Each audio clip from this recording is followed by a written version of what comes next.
Assalamualaikum warahmatullahi wabarakatuh. Saudara, cucu kami siang tadi dalam kondisi demam. Nah, malam ini suhu tubuhnya juga kembali panas lagi. Padahal siang tadi sudah beberapa kali diurut untuk memastikan apakah panasnya akibat ada keseleo atau bukan. Jika sudah diurut badannya dingin, namun tak lama panas lagi. Begitupun sirup penurun panas sudah diberikan. Halnya sama, panasnya turun sebentar kemudian naik lagi. Nah, pada dini hari tengah malam pukul 12 malam, kondisi badannya kembali panas tinggi. Tentu kita khawatir jangan sampai terjadi step ataupun hal-hal yang tidak kita inginkan. Walau demikian saudara, dalam kondisi demikian hendaknya kita jangan terlalu panik. Sedikit punya pemahaman yang kita miliki, kita bisa jadikan modal untuk kita melakukan tindakan dalam kita mengatasi kondisi panasnya si kecil. Setidaknya pertolongan pertama untuk menghindari dampak buruk seperti step ataupun lainnya.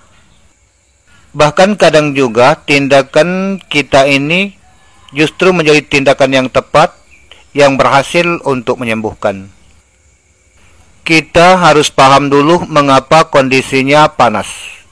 Diobati turun lalu panas lagi. Kita harus mengerti ketika diurut, panasnya turun, lalu naik lagi. Itu bukan berarti tukang urutnya tidak profesional atau kurang bagus. Begitupun diberi sirup hasilnya juga sama, bukan berarti sirupnya kurang manjur. Sebenarnya, jika penyebabnya itu uap semacam pilek, maka cara uap itu keluar dari tubuh itu butuh atau berproses. Tidak sekaligus. Nah, ketika diurut, urut sebenarnya terjadi pelemasan urat dan otot serta pelonggaran pori-pori. Dan ada uap panas yang keluar. Itulah sebab badannya dingin, namun belum keluar sampai habis. Boleh jadi hanya beberapa persen dan masih banyak yang masih tersisa dalam tubuh. Tentu yang tersisa ini, yang masih banyak, itulah yang membuat tubuh kembali menjadi panas.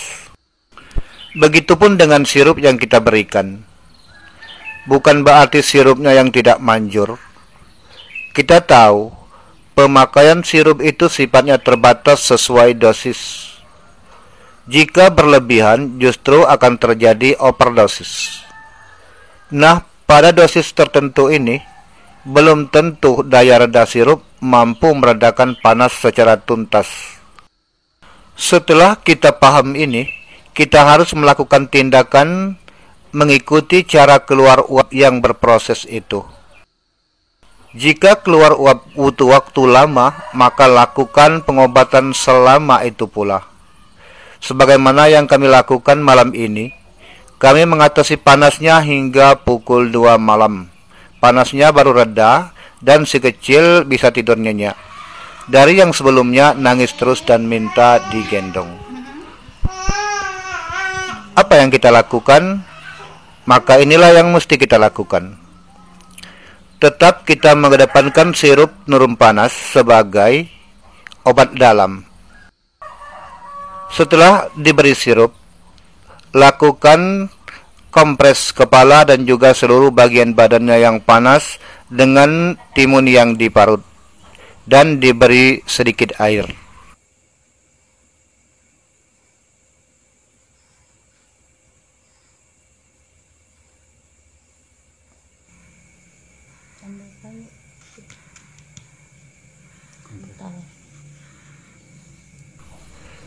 Dan kompres itu tidak cukup sekali atau 2 kali. Mengapa kami memilih timun? Karena kami sudah membuktikan halusnya rasa dingin pada timun hingga mampu menyerap ke dalam tubuh dengan cepat dan juga nyaman. Terus lakukan selama suhu badannya masih panas. Bagian tubuh mana saja yang masih panas, maka basahi dengan air timun. Dalam hal ini kita jangan mengukur waktu. Kita harus terus mengompres meski harus sampai tengah malam atau bahkan mungkin sampai pagi. Karena kalau lalai dan terhenti sampai panasnya kembali seperti awal, artinya pengobatan kita dalam hitungan maju mundur. Kami telah melakukan ini terhadap cucu kami mulai sore, tanpa henti dilakukan untuk tidak memberi kesempatan kepada suhu panas untuk naik kembali. Memang letih. Sekitar pukul 2 malam panasnya baru sempurna reda, tidak lagi naik. Nah, itu berarti uap panas itu di tubuhnya sudah tuntas keluar, dan ia pun bisa tidur dengan nyenyak. Dan saudara, baik pada kasus cucu kami dan juga pada yang kami alami sebelumnya pada anak-anak lain, bahwa kebesokan harinya maka anak tersebut akan sehat dan bisa bermain kembali. Kenapa? Karena uap panas yang ada di dalam tubuhnya sudah keluar dengan tuntas, dan itulah yang menjadi sumber penyakitnya. Saudara, kami rasa ini saja tutorial kita. Semoga bermanfaat. Kami akhiri. Wassalamualaikum warahmatullahi wabarakatuh.